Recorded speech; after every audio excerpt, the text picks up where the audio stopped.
hier conseiller privé du chef de l'État. Après, il a été interpellé à la NER, transféré au parquet général près la cour d'appel de Kinshasa-Gombe. Aujourd'hui, Bifor Biselele Fortuna a passé sa première nuit à la prison centrale de Makala aux côtés de l'homme puissant d'hier, le 520 gigas, Jean-Marc Kabound. Donc le Vungoulé fait bien son travail, Bifor Biselele, sous un mandat d'arrêt provisoire. Bonjour et bienvenue chez vous. Trésor Lumbu, bienvenue. Bienvenue, merci beaucoup la grande dame, merci Bandekonyon Sobalanda, moi Namboka Trésor Lumbu, les communicateurs du peuple et les communicateurs du chef.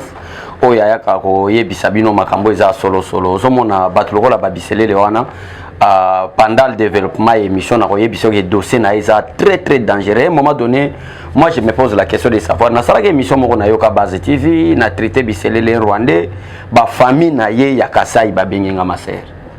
Balubi muta ko sote zomona nga na za cousin na cousin na menam acta salinga na sepelité je soutien Fati. C'était Kasai biselele. Mais le réseau ça zoto malile est-ce que makambo nyonso ba biselele ba gentini Kaza rwandais c'est sa femme qui est rwandaise. Ah, la femme de Biselele est rwandaise. Et la femme de Gentini Ngobila aussi, c'est une rwandaise. Dès qu'on a ça l'émission lobby, je vous jure devant caméra que bande koya Biselele na Kasai ba benginga. Na yebite lo ba ke ye mukwa zokosa.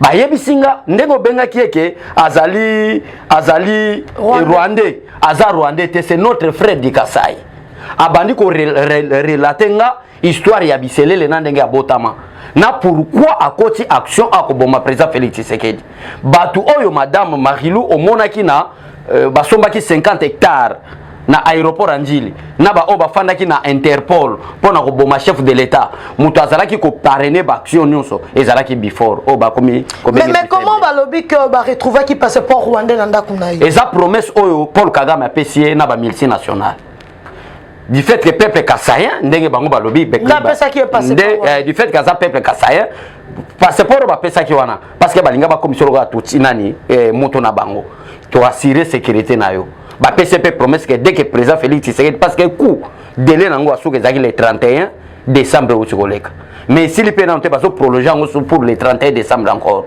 parce que coûte que coûte Félix Tshisekedi c'est lo bango na complot na bango na ba bifaible oyo et ça coûte que coûte à deuxième mandaté. Donc ba signer ba pacte nyonso même makambo yo azoke de Qatar wana na oyebiso pourquoi mutazo sala ba manœuvre wana. Oui, il faut qu'on signaler ba congolais que ce 23 janvier baza kozela le président de la République démocratique du Congo Félix Antoine Tshisekedi Tshilombo na le président rwandais Paul Kagame ce 23 janvier na Doha est en Qatar pour une médiation. Donc le Qatar est à sala de somme possible pour que assurer médiation entre les deux chefs d'État voisins. Yangwana maseto kosola makamba Kataro e kwa butiri na eloko mote makamba Kataro ezaba lobbying tuti bake ko mona kuna parce que ko bosa na te ke Katumbi asala ba manœuvre moko ke akobima awate ba bloquer passeport ne pas kende réunion moko ya FIFA na Qatar wana to zongela ngo mais na koyebisa peuple que c'est la famille de Biselele nde ba signalenga tala cop ndenge zalaki Gentini Ngobila alingaka azala soit président assemblée nationale soit président sénat Biselele alingaki asala intérim ya président Félix Tshisekedi na moment oyo balinga ba resir kuna bango ko boma Tshisekedi selo bango lokola il était Kassaïen pona ko calmer ba Kassaïen belé era ko lekana TV coup d'état lobi na Chiluba eza pouvoir alinga ko sa peuple Kassaïen bongo parce que batu balinga ba tomboka biso moi je ne suis pas du Kassaï. Ndeko nanga Gili n'est pas du Kassaï, Miyake n'est pas du Kassaï. On est très nombreux autres Kassaï mais na Kassaï des personnes. Si vous pouvez vous tromper, na réussir balkanisation bien, Biselele ne mutalinga pe sa message à calmer ba Kassaïen. Oh balinga ba sala trouble. Oh ndeko na biso akufi boye alinga calmer que c'est moi votre frère Kassaïen na récompenser Kassaï. Ba province mususu balinga ba landa bo ba province ngo komika ba Kassaïen balinga ba tomboka pe. Ko sala. Allez, ba kotisi voie ya balkanisation. Donc okay. Biselele azana dossier moko madame eza singa matembele yango zomona era komi na aner na epsa ko avant cette sale émission trobeke eza problème de sécurité d'état tango komi na aner eza sona compétence à aner te et sengeli ba transférer na juge naturel na ouais. Nde ba memaki juge naturel talina ba preuve o ba memeli abi non ba ko limbisa Biselele te il faut akende bolok. Donc peuple congolais lelo eza première nuit na première journée bandi na tongo lelo ya Biselele na prison Makala pour Azana sous mandat d'arrêt pour atteinte à la sûreté de l'État, espionnage, collaboration, bec de forces obscures plutôt. Voilà. Donc, Trésor Lumbu. Madame. Baza qu'on reprochait Buford, le mambo est vraiment délicate. Très compliqué. Amikoti Sinakati comment? Amikoti Sinakati te yende mutu azalaki lokola proche à président de la République. Mama na oya wana tango zokende oya ozomona vraiment bon nakutana ne boete namona nanga ba veto pen to mona ba bop o comme directeur à protocole na ye to mona mama Élysée azampe boiteuse boye to mona ba mama Rose un moment donné soki président peut-être azaina posa biso ayamba biso bokyo mona bango nazo yebisa yo madame peuple congolais no sazolanda biso before était un homme très puissant puisque même Jean-Marc Kabund. C'est-à-dire donc azali mutu moko fort na confiance à président Pesakaye. Alors il faut pas comprendre na deux choses. Première chose, batiaki wana po aboma président Félix Tshisekedi. Deuxième chose, le président Félix Tshisekedi a compris ki alingaki azala pembeni na ye pour na ko contrôler pensée ya Paul Kagame na ba Rwanda da Congo ebele. L'homme intelligent, ça c'est président Félix Tshisekedi. Dossier Biselele Kolobateke ake kota kuna ndengeni. Dossier Biselele est bandit depuis le 24 janvier 2019 na passation pacifique du pouvoir ya président. Jour on attend président sali passation pacifique du pouvoir na ye batu oyo Kabila tikaka oyo ndenge pacification salimi na pays élection salimi démocratie koti batu balinga bakufa bakufi te organiser élection. Moi Joseph Kabila je dépose na ke ofanda nanga na sala bilanga nanga tala batu na tikeli na cabinet bango ye bazwa batu wana. Parmi batu wana mutu azali na mission makasi ezalaki inde Biselele yakoboma kutu ke kutu président de la République. Dossier baeko kangila Biselele lelo madame et moment donné linge bimalko la dossier mo eza un peu ignorant. Imaginez-vous na ko expliquer peuple congolais muke. Pourquoi lelo bandeko o bazo soutenir Gentili Ngobila, je n'ai pas de problème avec Gentili Ngobila, cessez de m'appeler inutile parce que boko kanganga tena ba chose eza vrai. Eza Gentili Ngobila asa premier citoyen ya ville. C'est notre gouverneur. Élu na majorité ya ba députés provinciaux. Je n'ai aucun pouvoir ya kolongola Gentili Ngobila. Et je ne suis pas aussi membre du cabinet du chef de l'État ou son conseiller, n'a pas ce conseil que l'on a Gentili Ngobila.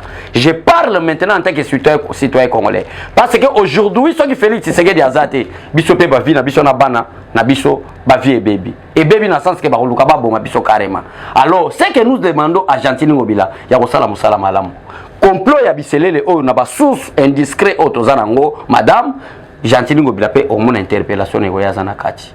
Bazo interpeller Gentili Ngobila nini yo muto benganga landa émission malamu yo muto benganga dossier à Gentili sokota na kati nini dossier à Gentili sokota na kati parce que Gentili akaba ba concession ya premier ya kota aéroport ya Njili en tant que premier citoyen na ba kopo na ye. Attends. Donc la concession dans le sujet rwandais ne occupé pour surveiller le mouvement ya aéroport basomba yangote mais ça ba concession ya moisi ya Gentili Ngobila. Na habité zo comprendre. Moi c'est à Gentili Ngobila o bazo yebisa biso ke aza touti. Aza na ba concession na ye pembeni ya aéroport. Mission oyo Biselele aza ko sala. Balinga ba exécuter yango plutôt en parfaite collaboration avec Gentili Ngobila. Gentili Ngobila peut-être pas lobake, il n'est pas militaire comment à quoi exécuter yango en tant que gouverneur. A utiliser ba moyens mususu. Quels sont ba moyens mususu au Gentili Ngobila utiliser à travers moi sine ba concession ezakuna en tant que premier citoyen en ville. En tant que premier citoyen à ville, voilà. Moi si n'a pas de concession, depuis comment nous avons une concession. En tout cas, la date n'a évité peut-être une émission prochaine na banquette tozo sala. Mais la banquette aussi ba concession ba kanga ba Rwandais ba somba yangote. Aucun document est na kombo ya ba kanga ki. Ya ba document ni le professeur ni le docteur ba kanga ki. Non. Baza ba propriétaire ba propriétaire wana te. Ba kombo eza wana eza kombo. Ya gouverneur ya Kinshasa. Voilà, Gentili Ngobila. OK. Voilà. Des propriétaires des propriétaires ba concession wana. Alors kope ezalaki nini na ba information tozui madame kope ezalaki ke na Interpol. Imaginez-vous madame, nous avons des sécurités services à sécurité provinciale. Oyo président muta président gango c'est le même gouverneur de la ville de Kinshasa. Oyo ko takaye moko gouverneur en tant que président, le procureur près de la cour d'appel à Kinshasa, le président et le directeur provincial de la DGM de l'ANER, le commandant, il y a force armée, il y a Kinshasa, le commissaire provincial, il y a la police, on a conseil de sécurité provincial. OK. Bakoti.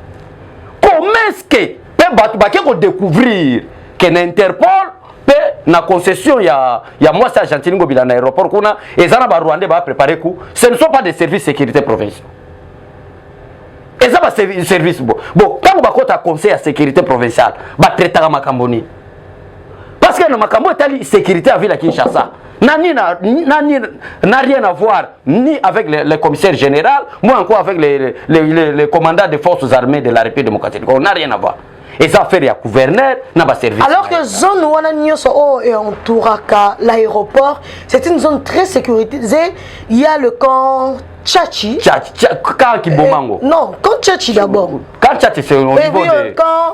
Là-bas, nous avons Kibomango, centre camp militaire Kibomango. Oui, Talanina aéroport. Kibomango, maman. Place Moussou Bakenda formation. C'est Kibomango. Kanseta. Kanseta et voilà. En face de l'aéroport Kanseta. C'est le Kanseta. Voilà. C'est le Kanseta et le Kibomango. Donc c'est une zone militarisée. Militarisée. Mais bateau bakoki ko kota na zone eza militarisée, ça ka bateau bata en plein pouvoir. Ngai na ko lukate na leka Kanseta na leka baki bomango na kinde kuna il faut na zana une portion de responsabilité na mboka mais eza reconnu na ba militaire kin malebo ezana voilà alors baki ko tia concession na siko objectif ya biselele na ba Gentini malgré ba interpeller Gentinité mais comment na ke bato Gentini gouverneur ville qui sala ba comme ça la polémique a okia na bureau tala yo na bureau na zo comprendre té baza agité biso la justice à présent ba yoka biso to lo baté mais bazwa kongo pe au sérieux tolandela na tolande balandeli nazolo belayo ba komi agité ko tsoba vidéo tala Gentini ko na bureau na comprendre de kalabaza sala ngote pourquoi ce qui est vrai Gentini ngobila zwa ki revolver ta au bon président Gentini ngobila a côté ngo tantôt d'une manière tantôt d'une autre par rapport ya moi sinayi nde ba ke ko découvrir kuna na ba document ba ke ko découvrir eza concession ya Gentini ngobila et mouvement salemike bisele la zako sala makambwana balandeli ba yeko mona moi si Argentine azaki na kati en tant que gouverneur ya ville province ya Kinshasa sécurité ya ville province ya Kinshasa italien yende muta financer ba service ya sécurité mbongo bimaka na canal na ye tango ba yeko mona ba monike ba document wana nde ba kosaki biso ba monaka ba concession wana kuna na rien à voir na bato bakangaka bato bafanda na concession ya mutu yango nde moi si Argentine ngobila. Alors mission na bango ezalaki nini mission na bango ezalaki ko intercaler na éviter soki na prononcer mo donc ko tia bloc ya ba militaire rwandais ba route Brazzaville ba katisi na ngambu dès que mission na bango zo réussir soit na aéroport surtout ba aéroport ezalaki dès que avion chef de l'état et zo zo lance roquette il y aura la présence militaire ba musu peut-être bana kinga katisi ça je ne sais pas ba musu ba route ngambu Brazzaville ba katisi pote ba ya ko intercaler ba militaire ba ko ya pona secours mo kozamboka pona ko calmer bango ba calmer bango.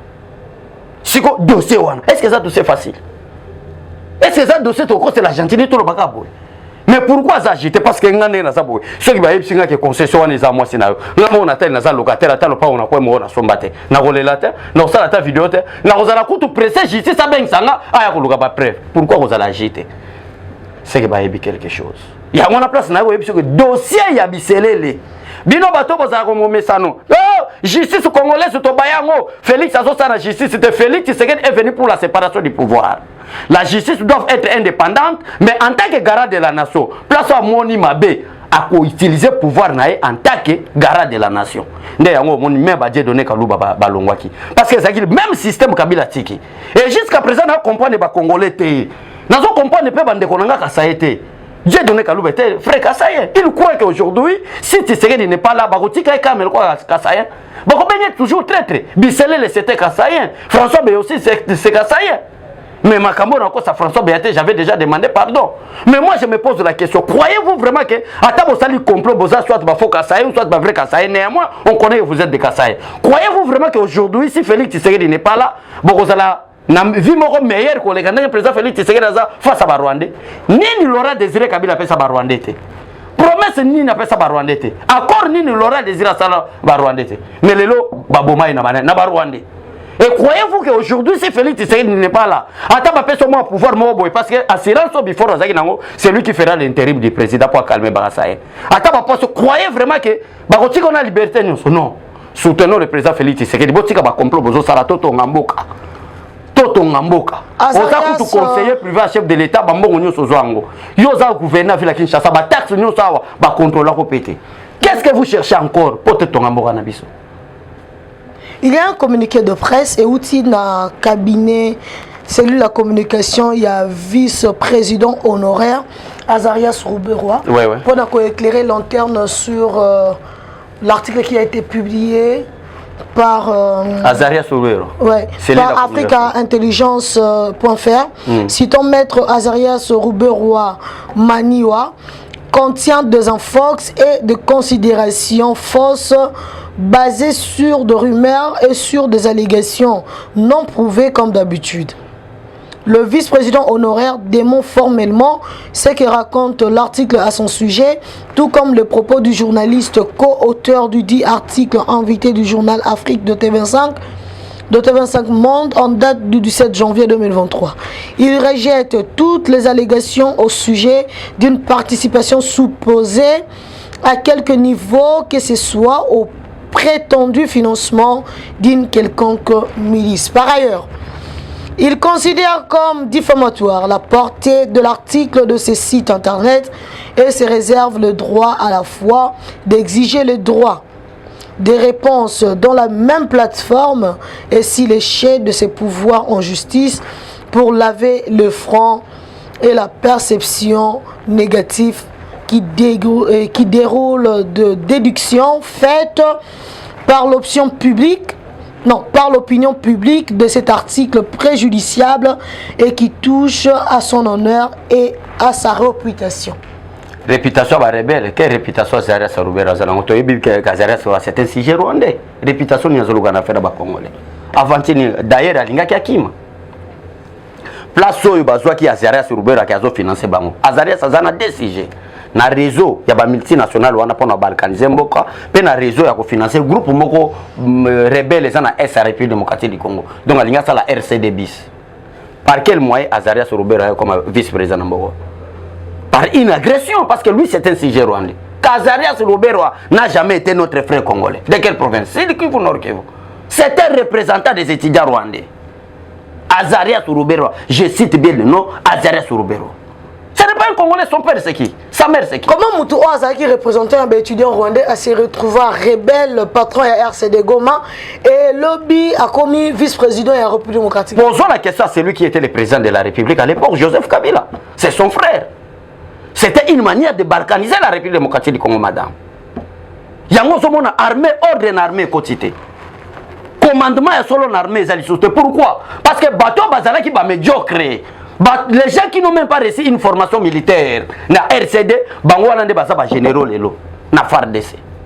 Une façon il y a infiltrer l'armée congolaise et il y a qui d'une manière ou d'une autre part le groupe RCD d'Azarias Rouberois. C'est la raison pour laquelle l'armée est infiltrée. Yo mona ba Rwanda ba yo kota ba bito koti armée na bino. Non, kaka ba corps o ya après Sun City. Bon le bibo sili sa guerre. Azarias Rouberois po ya awa bike ngana kulingi na zo vice-présidence de la République chargé à défense et sécurité. Armée mobimba mboka ba pesa ngona vice-président. Jean-Pierre Bemba qui est comme vice-président chargé Ecofin. Point nini azora défense après Azarias Ecofin. Non non, esa stratégie na bango. Ezaka biso ba congolais nde tozana ki idiotie na mutu. Ozomo na frère no congolais mais ozoke de comploter na ba rebelle po ba boma bango. Ba boma frère na bino. Mais des Rwandais sont très organisés. Et ba moni ke ndeko na bango nde azamo konzamboka awo. Comment est-ce que toko infiltrer service ya renseignement? Comment est-ce que toko infiltrer armée? Comment est-ce que toko contrôler domaine na finance ya Congo? Ba sali ba rébellion na bango ya ba RCD ba lobi to yokana to kende Sun City to bimisa constitution parce que préambule ya constitution lobi ete coup d'état na mboka na biso et ko salama sous tête to pesa pouvoir na peuple conformément à l'article 5. Exposer des motifs. Na exposer le motif ba lobi yango bongo. Nde to kende to silisango nde yango zo mona ba Rwandais ba yaki. Muta koti si ba Rwandais na régime Kabila c'est Azarias Rouberois na canal RCD ce n'est pas notre frère. Et raison ka réputation, il a quelle réputation? Il est toujours mal réputé comme un étudiant rwandais qui est venu chercher l'intelligence au Congo, à l'université de Lubumbashi, après avoir koyeba droit, koyeba mayele, koyekola, d'ailleurs, financé HR, au représentant des réfugiés, il y a MONUSCO. Nde batu bazako financer betide na e. Era moni elenga Congo, Azarias a commis na Est, a commis Mutasidi Kivu, a commis Mutanor Kivu, a bandi ko préparer rébellion avec quel objectif nini toko koma atana gomate, mais toko bloquer place wana tango toko kende dialogue, toko imposer na gouvernement wana loko les gouvernement na biso, ba rebelle na biso ba Rwandais baza ba kota infiltré. Yango mona ba kota na ba renseignement militaire, ba kota ti chef d'état-major général rwandais. Ba imposer les biso. oye comme on a place na yoko lobake Azarias Soubero doit cesser. D'ailleurs Azarias alingaki akima pas kende wapi azonga Rwanda voyage oyo zomona oyo Azarias albalobaki États-Unis alingaki les États-Unis te alingaki akende na avion Air Ethiopia akoma à partir à Nairobi akiti wana après azu vola zonga Rwanda alingaki kima parce que jour on t'a matambe les États-Unis ba okangai. Raison pour laquelle l'émission Tosalina Madame Marilou n'a expliqué au peuple congolais. Félix Tshisekedi a ta guerre au Congo, a ta jusqu'à présent. Bitumbeso Salama. D'ailleurs, pour votre information, territoire Mona Combo ya Soukera, na niveau ya Nord Kivu. Un village là qui était entre les mains des assaillants. Dès ce matin, ils ont déjà récupéré par FRDC. Bateau, oui, oui. Bateau Monaki, n'habite sur tout ça, mission nayo. Bateau yo kaki na gouvernement rwandais, bateau attaqué président Félix Tshisekedi Kolobaete. Félix Tshisekedi qui est un mercenaire pour aligner qui m'attend. N'habite sur l'anda communiquer au gouvernement. C'est l'armée turque qui vient d'arriver. Voilà, et ça, ba mercenaire te, et ça des formateurs turcs. Ba formé ba militaire na biso ndenge ni ba hélicoptère d'attaque ba voilà na ina nuancer le romoko bilo bozolo ba po Congo e bengisi ba militaire turc ba ya ko former ba congolais boyebi ke FARDC ezana ba militaire na biso na Angola baza comme instructeur voilà oyo Nations Unies ezwa deux instructeurs congolais o ba pesa ka formation militaire na Angola boyeba yango. Non, soyons un peu intellectuels et objectifs. Botomba na ba débat ba débat ya ba canivoté. Évitez un peu de balivernes, s'il vous plaît. Donc Batouana madame bazana bango ba mercenaires te. Bazali des formateurs turcs, oyebi que dernièrement il n'y a même pas 3 jours passés, ba tozu ba matériel asika ba militaire. Tozu ba avion, ya ko déplacer ba troupes, tozu ba drone, tozu ba char de combat. Maintenant ces formateurs là ba yende ni ba kotalisa ba ndeko na biso ba militaire o bazozo formation pona kosisa guerre wana comment est-ce que ba beta ka char de combat ndenge ni ba tambu sango ndenge ni ba mataka na hélicoptère d'attaque ndenge ni ba memaka troupe ndenge ni ba beta ka boy formation na ibandaka déjà. OK. Paul Kagame ayeko mona ndé a lancer agangi o gouvernement congolais lingi kimiate soki gouvernement congolais linga kimiate to linga to kenanzela ko sala ba corté po ba resto senga na Paul Kagame ni. Pourquoi silence est kota kito bondate? Silence est kota kito bondate parce que tozako yebisaka Kagame appliquer makambo to yokana no na Nairobi, appliquer makambo ministre sommet à Luanda. Ezali bitumbate, mutaboy ko appliquer ngo na présence à Nations Unies balobaki que délai na bango aussi là le 15 janvier. Aujourd'hui, nous sommes les 21. Dès ici, là, il y a toujours la présence des militaires rwandais dans le sol congolais. Qu'est-ce que doit faire le président Félix Tshisekedi? Raison pour laquelle Nazala qui a madame Marie-Luc, n'a pas bino clair que Félix Tshisekedi a réussi combat à Liboso, plan A. Sur le plan diplomatique, il y a 4 places et comme ressources ou sources financières ou sources matérielles. Il y a Paul Kagame pour soutenir M23. Félix Tshisekedi a déjà préparez-vous maintenant la guerre. Je déclare la guerre. Ndeko moko alobaki lobby que ndeko makamba guerre ko lobate to na bitumbate to lukape. C'est lui qui veut la paix doit préparer la guerre mon frère. Soit vous êtes rwandais Barwandais bazo violer ba maman na biso, Barwandais bazo boma biso, Barwandais ba ke plus le bazo luka ba boma mokonzi mboka. C'est pourquoi en tant que citoyen congolais, je déclare la guerre contre les Rwandais, vous allez voir. Qui veut la paix prépare la guerre. Le Qatar ne voit pas les choses dans ce sens. Le Qatar est bien ici, le 2 présidents, le 23 c'est pour ce lundi ici déjà. Bakene na Doha, Baeba Bongo, Koutenissa, le 2 présidents africains, au Baza voisins, le Rwanda et la République démocratique du Congo, Bakene Bongo na Doha, na Qatar. Non, non, na sepeli na ote na boyi. Nations Unies afanda Kagame ayokate. Ndako yeke ndo yoka mwa pays za ko sous de veto la Qatar. Qatar est un potote, ils ont un pays comme Dubaï. Nations Unies, c'est lui qui gère le monde, a condamné Rwanda, a cité un combat président Rwanda. Que botika makambo Rwanda, oui, na zotika. Bo pesa biso tato yoka na président Congo. Toké na ministre sommet à Rwanda. Ayoke les Nations Unies, combien de fois les États-Unis va crier alarme, cessez de financer, cessez de soutenir, cessez d'envoyer des militaires rwandais dans le sol congolais. Ça c'est les États-Unis, première puissance militaire. Ndé Kagame qui ndoyoka moi ka petit pays en zala lokola Qatar. Et ça va gêner bango baza toujours na kata ko coup d'état. Kolanda tenye ba organiser coupe du monde ndeko nanga. Bazaka lokola ba Dubaï ba tongi, bazana ba milliardaire na bango ba tongi ba immeuble, ba bongisi ba balabala ba mais en termes de puissance, bazana le côté. O ba koya ko imposer, à supposer que Rwanda ke kuna ipsi ba Qatar na boyi. Je voulais toujours balkaniser la République démocratique du Congo. Qatar au salani. Abisa ba militaire au ba Rwandais. voix biso to linga to ndima et to ki États-Unis a gangi et to ki Allemagne a gangi et to ki France a gangi tant to ki Belgique aux ba colonisateurs na biso ba gangi balbi non cessez de soutenir Rwanda, c'est toi qui soutiens les M23. Rwanda, c'est toi qui envoie des militaires rwandais dans le sol congolais. Tika ngo bipé kota to kanisa ki akoyoka yokite ne ya Katara kendo yoka place nini to kena Rwanda te Rwanda ezo bonga ba misilo to sumbi ba lancer yango na Kigali lokola eza lokola changu changu kuteleka ngo na munene ba bombarder de Rwanda ndoko mona bitumba ekosila ba bombarder Rwanda to bombarder Rwanda soki batuni biso pourquoi to ba voici les accords voici ce qui témoigne que Rwanda ne muta violé obi na soki na nini na Nations Unies ba opesa rapport ya nombre de morts na République démocratique du Congo ba même na deuxième guerre mondiale ba tu bakufa tendinge Paul Kagame bomi biso na mais le Rwanda que le Congo n'a jamais été en mesure ya ko retracer ba victime na ye atozala na mesure totale na retracer le génocide rwandais sur le Tutsi. Arrête ça pour yende mutasala génocide. Le génocide de Hutu plutôt sur le Tutsi. Voilà. Donc les génocides de Tutsi c'est le Hutu. Parce que ba Tutsi ne ba za bomba ba Hutu mama. Mutu ayena génocide c'est pas le Kagame qui est Tutsi au président. Le président qui était à l'époque à Barima. Il était Tutsi Hutu. Yende mutu aye ko bomba bango ba silisa bango po ba Tutsi ba récupérer. Ah. Oui. Vérifiez. Moutaye na génocide dossier ya Paul Kagame et ça en France malgré la corruption bazo corrompre pour na ko doza ka dossier et ça en France que yende mutamemi et rébellion bateau yo babenga ba ADF ba ko kima côté na biso ce ne sont pas de Tutsi ce sont des Hutu ba kima pourquoi maintenant ça ba moro Kagame ela kibango c'est Paul Kagame le mercenaire Paul Kagame des mercenaires madame yende mutu asali makambo wana nyonso donc Félix Tshisekedi mutu créer guerre oyo te ba congolais pe ba banda guerre te mutu créer guerre pour Kagame c'est mieux yende akoyeba nombre ko ko recader ba victime na biso ko ba ko mutu sa bomaka batumbi to monité cher Congolais le pape François Arozala na Congo mokolo il y a le 31 kino le 2 février 2023 mais yamba ko lobela likambo wana na bosana ki motuna moko. Oui oui. Pourquoi bato nyonso na régime à Félix babenga ba homme fort ba finir par être humilié?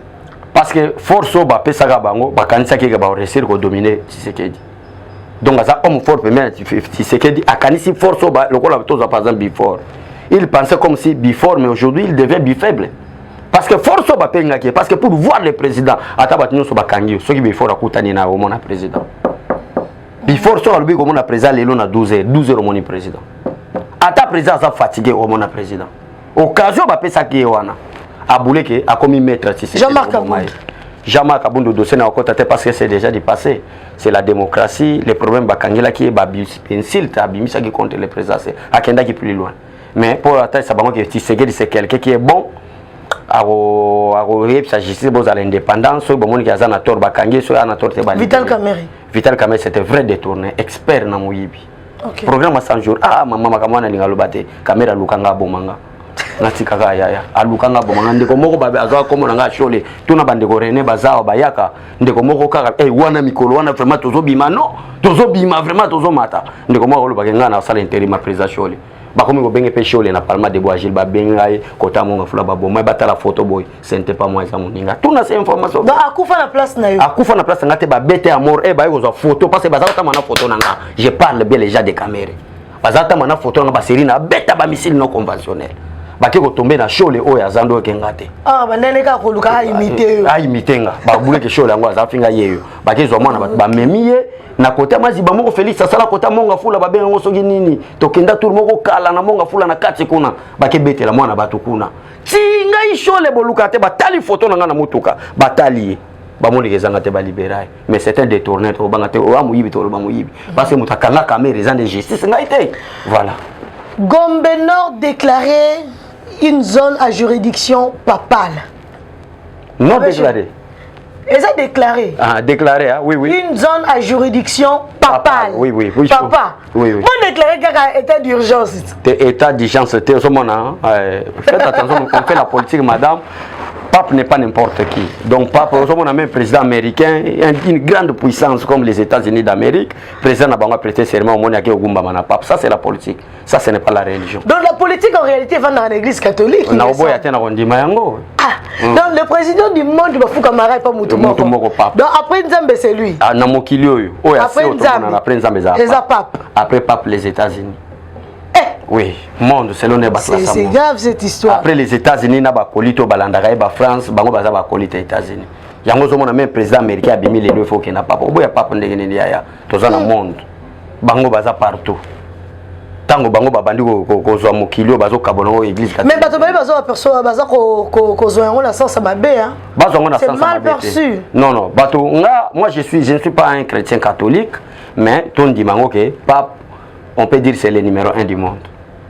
Ça, nous devons être en puissance, en spiritualité, en pouvoir. Donc, le pape tel qu'il est là, il a le pouvoir. Du fait que les multinationales, les Sakabango, Nyosopekuna, Yangosomo Makamba Rwanda, et ça tantôt. C'est quoi, na Congo, Mboka o ezana bitumbe belé, Mboka o to comme tina niveau, il y a subir ba attentat terrorisme. Espoir ezanini, la présence à pape. Le col a dirigé à mon nene, malgré les catholiques, mais ce n'est pas n'importe qui. Je ne peux pas être hypocrite. Makamunalo, Banamote, mes amis, mais ça ce n'est pas moi. Je dois dire la vérité. Pape, c'est un grand politicien aussi. C'est un grand politicien. Sa présence est qui connaît la lueur d'espoir. Na espoir ton nom, pouvoir à Félix Tshisekedi d'espoir c'est d'abord Dieu et nos militaires et nous les peuples. Waneza to ben ba secours mo secondaire. Vous comprenez? Donc tous autres likate mais crois-moi que c'est en dehors de la religieux, c'est un grand politicien. Voilà, mesdames et messieurs, en dehors d'être un religieux, le pape François est aussi politicien. Espérons que sa présence en République démocratique du Congo sera pour nous un lueur d'espoir. Abbé Cholet, vous avez un dernier mot? Merci vraiment, Madame Marilou. Merci, Bandekonabiso, ya Basango ya Congo, na équipe technique Mobimba. Merci na Madame Benita Ansoudila, Julie Bambi, Papa Nanga Kolo Mukadi. Donc, enfin, il va y avoir l'émission, moi, c'est na Mobali Boy.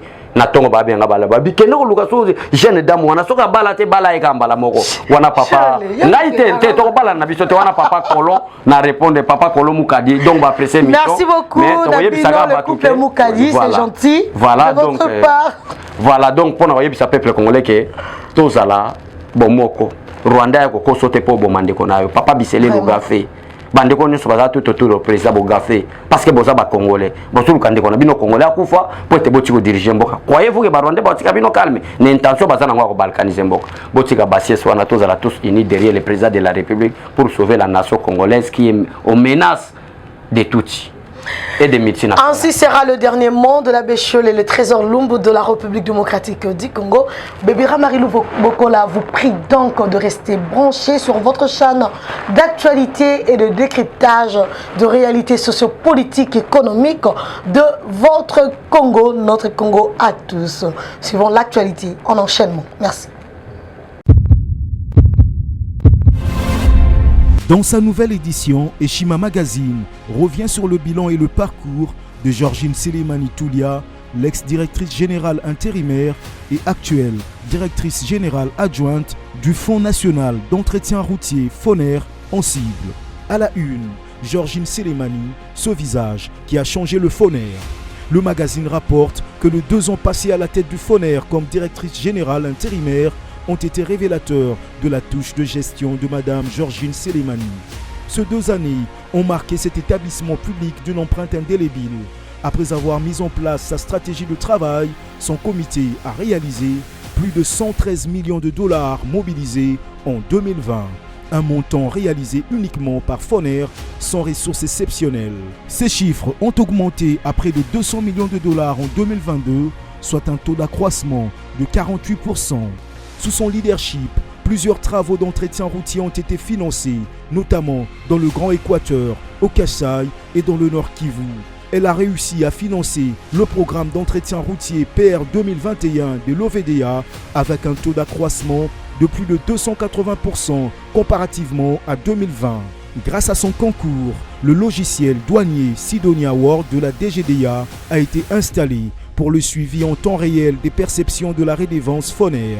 ce qui a permis de faire bondir les chiffres de recettes dans cet établissement public. À lire également son interview exclusive accordée à Eshima Magazine. Autre titre à découvrir, DGI, les contribuables relevant de la DGE et CDI Kinshasa, appelés à régulariser leurs comptes courants fiscaux. Élection 2023, Denis Kadima lance le challenge CENI pour les élections générales le 20 décembre 2023. Agression de la RDC par le Rwanda, l'appel à la mobilisation de Tshisekedi trouve un écho favorable. Découvrez également un entretien exclusif avec le DG de l'OVD, Victor Toumba, sur ces 2 années de gestion de cet établissement, mais aussi un dossier sur les infrastructures de 5 chantiers de la République au projet Chilejelu. Eshima Magazine, un nouveau standard d'information.